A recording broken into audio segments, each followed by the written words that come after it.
Good morning, students. Today we will discuss the new topics, mean that revaluation account. First of all, we know the meaning of revaluation.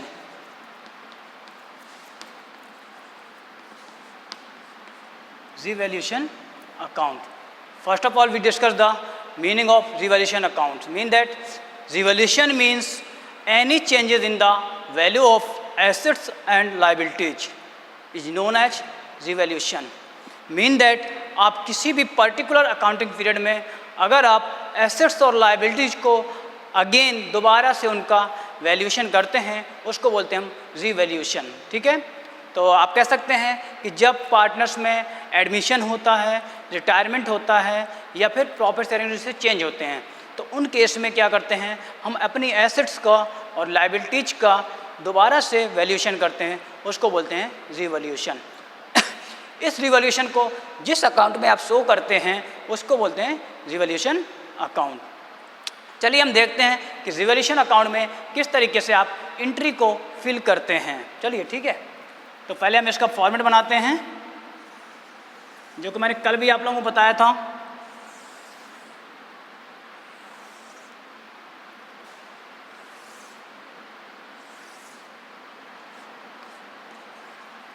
Debit, credit,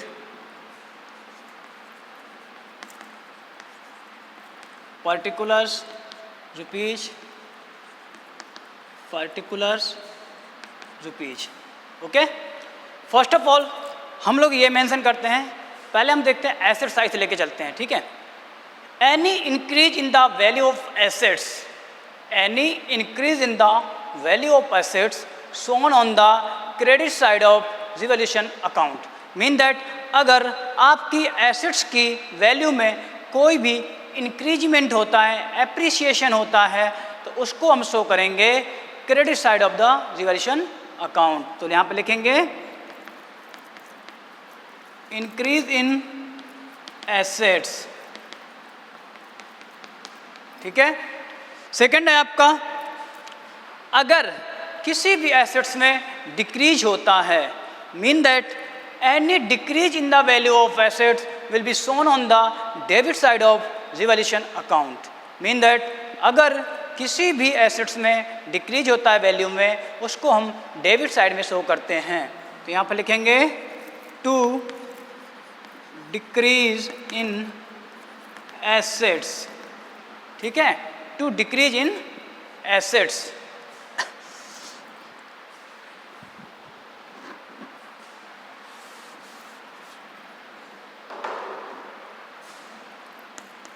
to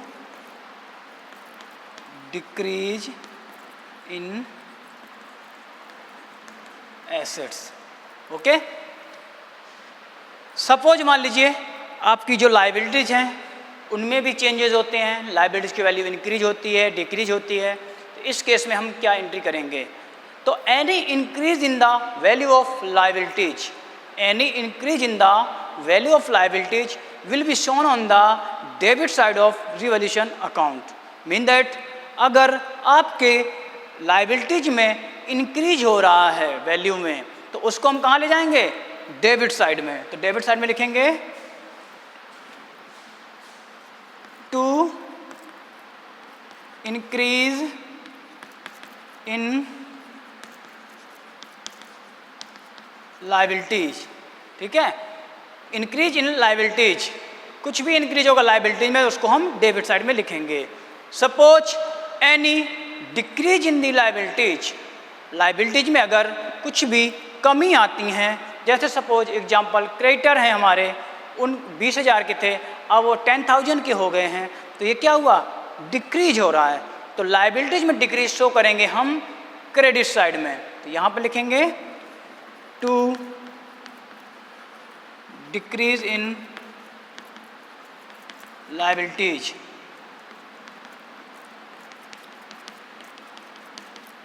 okay, आपका assets का हो गया, liabilities हो गया. अब आपका next terms आता है अनरिकॉर्डेड.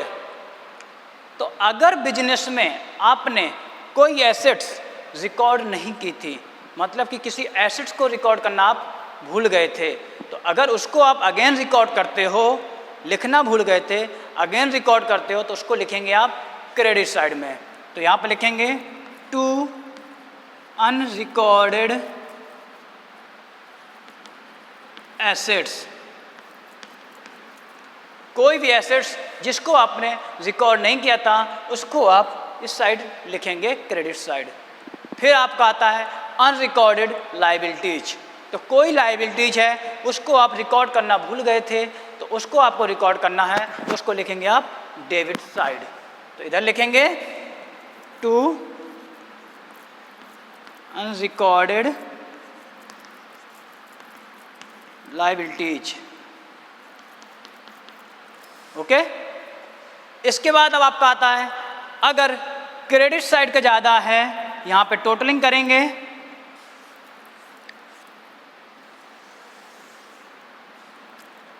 ठीक है, यहाँ पे हम टोटलिंग करेंगे, देखेंगे कि टोटलिंग किधर की ज़्यादा है। अगर इस साइड की टोटलिंग ज़्यादा हो रही है इस साइड से, तो यहाँ पे आपका जो आएगा वो आएगा प्रॉफिट। तो आप लिखेंगे profit on revaluation account transferred to partners capital account in old ratio, old ratio में डिस्ट्रीब्यूट हो जाएगा। अगर डेबिट साइड मोर है क्रेडिट साइड से तो यहाँ पे आएगा to loss on revaluation account transfer to partners capital account in old ratio. ठीक है, तो इस तरीके से हम इसको करेंगे। ये आपका हो गया रिवॉल्यूशन अकाउंट का। अब हम इसकी जर्नल एंट्रीज बताते हैं आपको कि रिवॉल्यूशन की जर्नल एंट्रीज कैसे करेंगे। ठीक है, आप फॉर्मेट देख लीजिए। एसेट्स में इंक्रीज होगा क्रेडिट साइड, डिक्रीज होगा डेबिट साइड। लायबिलिटीज में इंक्रीज होगा डेबिट साइड, डिक्रीज होगा credit side. Unrecorded assets credit side, unrecorded liability debit side. Profit loss debit और क्रेडिट। ठीक है, अब इसके बाद हम आपको बताते हैं जर्नल एंट्रीज कि कैसे इसकी जर्नल एंट्रीज करते हैं।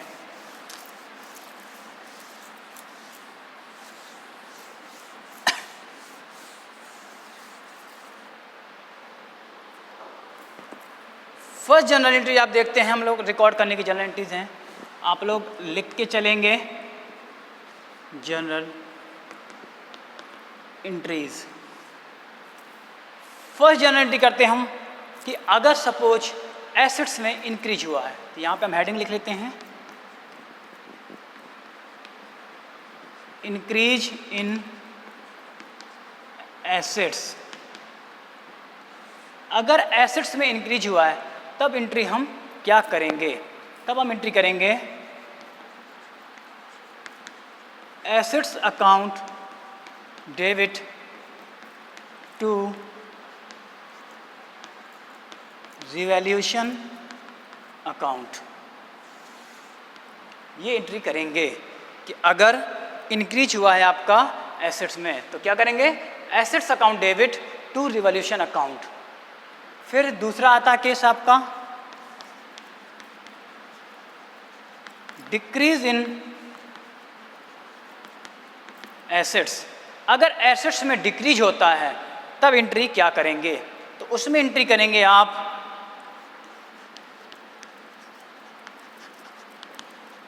Revaluation account debit to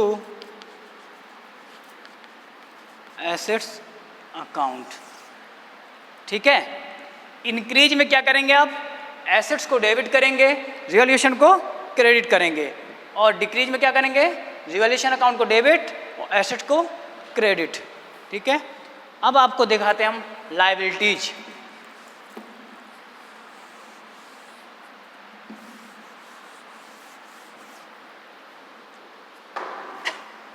increase in liabilities और decrease in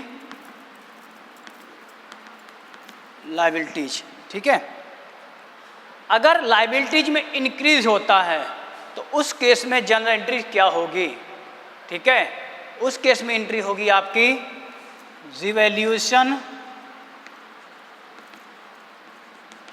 account debit to liabilities account. Narration होगी being increase in the value of liabilities, being increase in the value of liabilities. दूसरा, अगर liability में decrease होता है तो entry क्या करेंगे आप, liabilities account debit to revaluation account. अगर लायबिलिटी में डिक्रीज होगा तो liabilities account debit to revaluation account. ठीक है, तो इस तरीके से आप जनरल एंट्रीज करेंगे।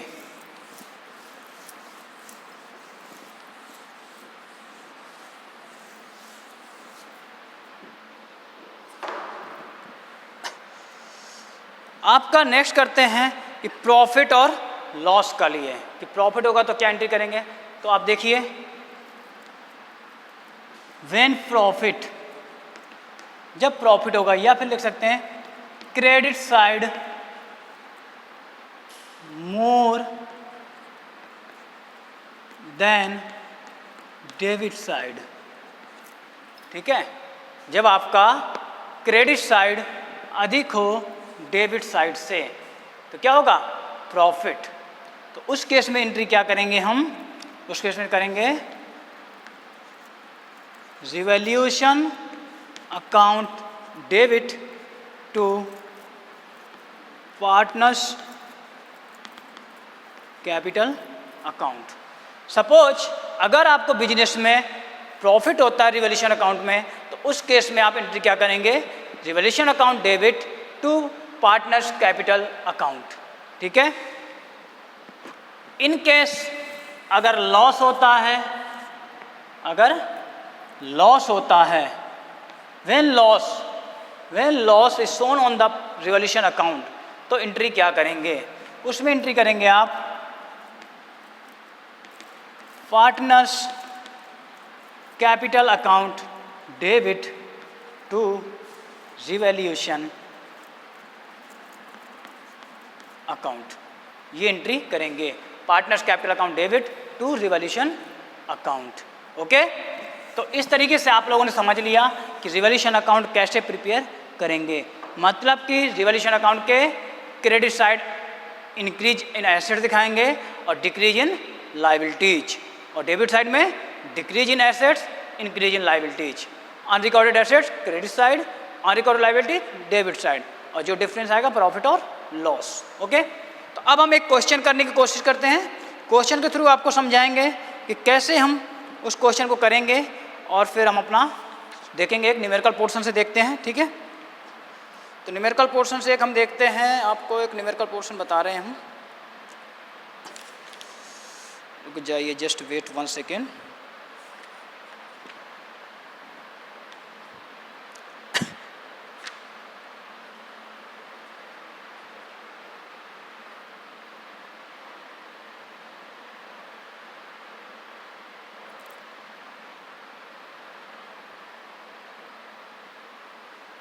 चलिए, हम क्वेश्चन आपको भेज दे रहे हैं। ठीक है, और क्वेश्चन आपको प्रोवाइड कर देंगे हम।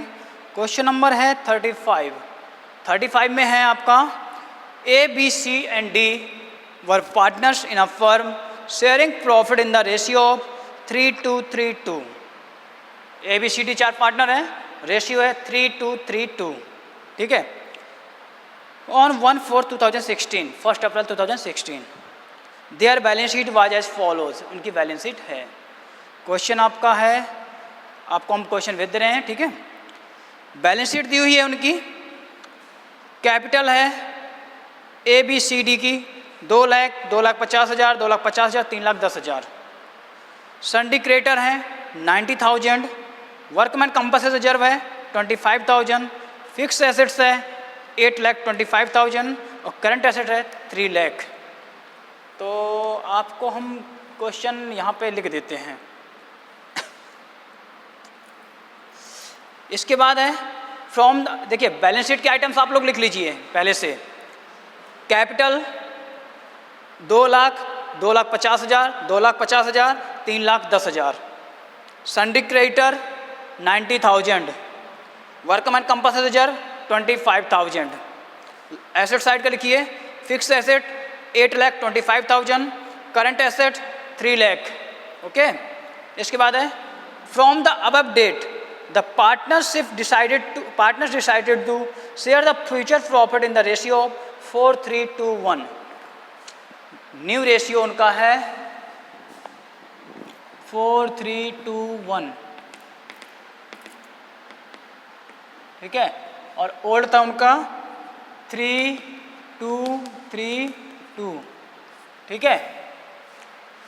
For this purpose the goodwill of the firm was valued at ₹2,70,000।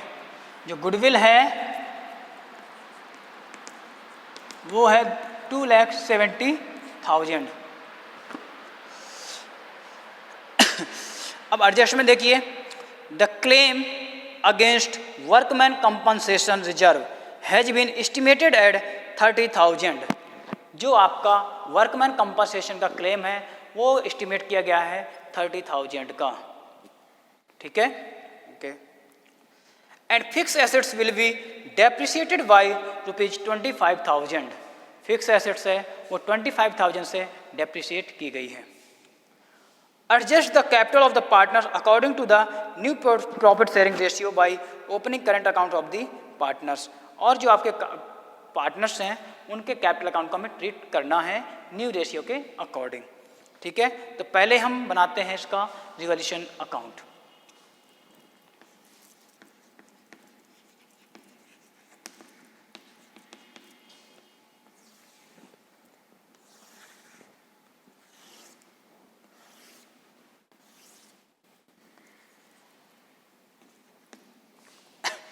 Revolution account में आप जाएंगे तो देखेंगे कि आपके इसमें एडजस्टमेंट में दो ही चीज़ दी हैं, आपका वर्कमैन कंपनसेशन रिजर्व का और फिक्स एसेट्स का। वर्कमैन कंपनसेशन रिजर्व आपका बैलेंस शीट में लायबिलिटी साइड कितना दिया है 25,000 का, अब कितना हो गया है 30,000 का। लायबिलिटी साइड है तो लायबिलिटीज है और वो हो गया 30,000 का, तो 5,000 से लायबिलिटीज इंक्रीज हो गई है। तो इंक्रीज को किस साइड से करेंगे हम, डेबिट साइड। तो यहाँ लिखेंगे to provision for workman compensation claim account, ठीक है। यहाँ पे लिखेंगे to provision for workman compensation claim account 5,000, ठीक है। फिर दूसरा एडजस्टमेंट दिया था fix assets depreciated by 20,000। Fix assets आपकी डेप्रिसिएट हुई हैं तो क्या हुआ, एसेट्स में डिक्रीज हुआ है। डिक्रीज कहाँ शो करेंगे, डेबिट साइड। लिखेंगे टू फिक्स्ड एसेट्स 25,000। आप लोग ये याद रखिएगा कि क्वेश्चन में आपके एडजस्टमेंट में जो जो की गई हैं केवल हमें वही करनी है, बाकी चीज़ों की वैल्यू हमें वही रखनी है सेम, ठीक है। ये देखिए, इसके बाद और कुछ भी इंफॉर्मेशन नहीं है तो मतलब है कि इसको हम टोटल कर देंगे। इसका देखिए टोटल कितना हो रहा है 30,000। तो मतलब क्या, debit side is more than the credit, तो आएगा आपका लॉस। तो लिखेंगे loss on revaluation account transfer to partners capital account. कौन कौन है, 4 लोग हैं, A, B, C, D। चारों के ओल्ड रेशियो में इसको डिवाइड कर देंगे। 30,000 को आप डिवाइड कीजिए, 30,000 है, उनका रेशियो था 3:2:3:2, तो एक का करिए 3/10 आ जाएगा 9,000 और इसका भी 9,000 और इनका निकाल लीजिए आप 6,000 तो यहाँ पे लिख देंगे 30,000। देखिए क्वेश्चन में आपका बोला था ओनली वर्कमैन कंपनसेशन रिजर्व और फिक्स एसेट्स का, तो हम इसलिए दोनों का ही खाली ट्रीटमेंट करेंगे, बाकी करंट एसेट्स को और क्रेडिटर को हम वैसे ही छोड़ देंगे क्योंकि इसके बारे में इंफॉर्मेशन नहीं है, इसलिए उसको नहीं करेंगे। तो जो जो एडजस्टमेंट में एसेट्स की वैल्यू दी है केवल हम उन्हीं का ट्रीटमेंट रिवॉल्यूशन में करते हैं। इस तरीके से इसको हम दिखाएंगे। अब आपको हम एक और दिखा दें इसमें से कि गुडविल का ट्रीटमेंट कैसे करेंगे। गुडविल कैलकुलेशन बता दे रहे हैं आपको। आप पहले ऐसा क्वेश्चन करेंगे,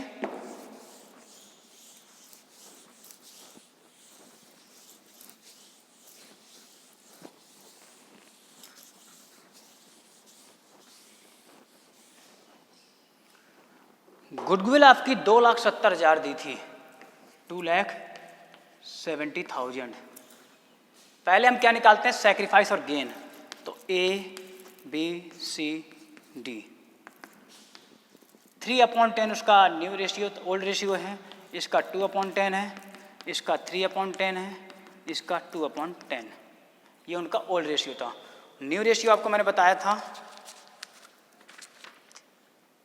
4,321 minus 4/10 minus 3/10 minus 2/10 minus 1/10। Old ratio minus new ratio. अब इसको कर लीजिए, माइनस 1/10 आएगा, माइनस 1/10 आएगा, 1/10 और इसका आएगा 1/10। तो देखिए इन दोनों ने सैक्रिफाइस किया है और इन दोनों ने गेन किया है। तो गुडविल के लिए आपको मैंने एंट्री पहले बताई थी कि एंट्री क्या करते हैं, sacrificing partners capital account debit. तो ये दोनों क्रेडिट, गेनिंग को डेबिट करेंगे। ए और बी गेन कर रहे हैं और सी और डी सैक्रिफाइस कर रहे हैं। तो लिखेंगे आप यहाँ पे A's capital account debit, B's capital account debit to C's capital account to D's capital account. ये एंट्री करेंगे। जो गेन कर रहे हैं उनको डेबिट करेंगे और जो सैक्रिफाइस कर रहे हैं उनको क्रेडिट करेंगे। अब आप इसमें गुडविल की वैल्यू निकाल लीजिए। निकाल के बताएं यहाँ पे, चलिए ए के लिए निकाल लेते हैं। 2,70,000 वैल्यू गुडविल की, उसने कितना गेन किया, 1/10 का। करेंगे कितना आएगा, 27,000। इसने भी 1/10 का किया था, इसका भी आएगा 27,000। तो और दोनों का, इनका भी 1/10 था, तो इनका भी सेम वही आएगा। हमें जस्ट क्या करना होता, खाली हमें केवल इनके सैक्रिफाइस और गेनिंग का जो रेशियो आता है उससे हम गुडविल की वैल्यू को मल्टीप्लाई कर देते हैं और हमारा ये आंसर आ जाता है। ठीक है, हमें खाली यहाँ पे इतना ही करना होता है। ठीक है, इसके अलावा और भी आपके जो हैं वो हम बताएंगे, पहले आप इतना करिए। ठीक है, आप गुडविल कैलकुलेशन करना समझ गए और आप रिवॉल्यूशन अकाउंट को बनाना भी समझ गए। ठीक है, आगे आपको इसी क्वेश्चन का जो रिमेनिंग पार्ट्स है वो हम नेक्स्ट क्लास में बताएंगे। इस क्वेश्चन को पूरा सॉल्व करेंगे। पहले आपको मकसद था कि आपको ये बताना कि रिवॉल्यूशन अकाउंट कैसे प्रिपेयर किया जाता है। ठीक है, और गुडविल कैलकुलेशन आपको बता दी कि आप गुडविल की वैल्यू में केवल सैक्रिफाइस और गेनिंग रेशियो से मल्टीप्लाई करेंगे और जो पार्टनर्स गेनिंग कर रहे हैं उनको डेबिट करेंगे और जो पार्टनर्स सैक्रिफाइस कर रहे हैं उनको क्रेडिट करेंगे। ठीक है, इस तरीके से आप इसको करेंगे।